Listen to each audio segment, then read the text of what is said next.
amma an fi sani na da Babzi. Me sunanka? Sunana Abba amma an fi sani na da Babzi. Shekarunka nawa? Shekaruna 20. Daga ina hake? Daga sabon gidan Likira. Me kai aka kama ka? Ina saida ma da kidnappers kaya na sojoji. To akalla lokacin da ka fara sayan ma kidnappers da kakin soji, ya hake kana samun kakin sojoji har ka sayan ma kidnappers? Cadet ne suke shigowa cikin gidanmu su bar shi ko ya yage ko kuma sun je yayi datti tabo sai mun kuma mu dauka mu je mu kai musu. To ya ake kana haduwa da kidnappers kana sayan musu da kakin sojoji suna hituwa suna ta'addanci a cikin ƙasa? Za ka yi mana bayani? Kira na a waya yake mu je mu haɗu a bayan refinery mu bashi. Shi waye? Shi Yaku. Mutum ne yake hulɗar su da cikin kidnappers wanda ake sayan kakin sojoji. Za ka iya mana sunayensu? Mutum 4 ne. Da wane ne? Da Yaku, da Yalo, da Kano, da Small. Su ne asalin kidnappers inda kake sayar makakin soji? To su wa'anda irin yare ne? Su wa'anda kidnappers ɗin wa'anda ake hulɗa su 4 ɗin? Su Fulani ne. Ok, su Fulani ne asalin su? To ya aka yi ka haɗu da su? Za ka yi mana bayani? Ta sanadiyan Yako ne.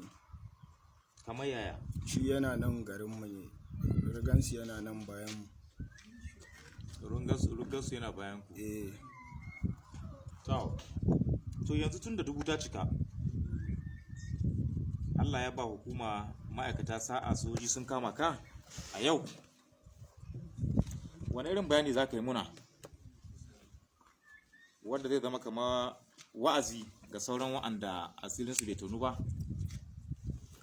Gaskiya duk wanda yake irin wannan abun in bai daina ba rayuwar shi tana cikin matsala, don ni ma gashi yanzu na tsince kaina a cikin shi. Kuma insha Allah duk wanda yake, Allah ka rufa mai asiri, Allah ka tona mai asiri duk mai irin wannan abun. Insha Allah ni ma kuma zan ƙara taimakawa akan wannan abun in Allah ya yarda, don asirin su ya ƙara tonuwa. To yanzu kamar su wa'annan kidnappers da kace kana sayan makakin sojoji, yanzu ya za a yi ka iya kai mu wuraren da suke mu samu mu yi nasarar kama su? Insha Allah ba za a yi nasara, tunda na san gidan Yalo din sai mu je gidan shi. In muka je gidan shi muka kamo wani daga ciki, na san za a fito da shi dole in Allah ya yarda. A ina gidan shi yake? Yana nan bayan refinery. So idan ka ɗauki kakin ina ake kai musu kakin sannan su baka kuɗi? Nan bayan refinery din muke haduwa. So akalla lokacin da ka fara sayan ma kidnappers da kakin soji su yi ta'addanci su tare hanya su kashe mutane, wasu kuma su doke su a shi kuɗi a wurin iyalansu suna da basu da haka za a dunkule a je a kai musu. So adadin kaki nawa ne ka san ka sai musu tun daga lokacin da ka fara sai musu da wannan abun? Gaskiya adadin guda 15 ne. Kakin soji guda 15 ne ka sayar musu? Yanzu za ka yi mana bayani ko shekara nawa kai kana wannan harkar sana'ar sayan ma kidnappers da kakin soji? A 2018 na fara. A 2018 kenan? Yanzu muna 2019 December.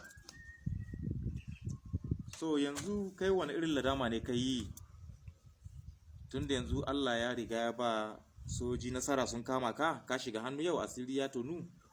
To wani irin ladama ne ka yi? Za ka yi mana bayani? Gaskiya na yi ladama akan da na sanin fara wannan abin da na yi, saboda ni kaina ban ma kaina adalci ba, saboda cutar da mutane ake, kuma ni ma gashi nan na cutar da kaina, amma ina da na sani yanzu. So yanzu kana da wani alfarma da za ka nema wajen hukuma ko wani abu na daban? Ina da alfarma a yafe min abin nan da na yi, kuma insha Allah za mu je gidan mutumin nan, Allah yadda kuma sai mun samu nasara akan abin. Shi kenan, za mu dawo mu ci gaba.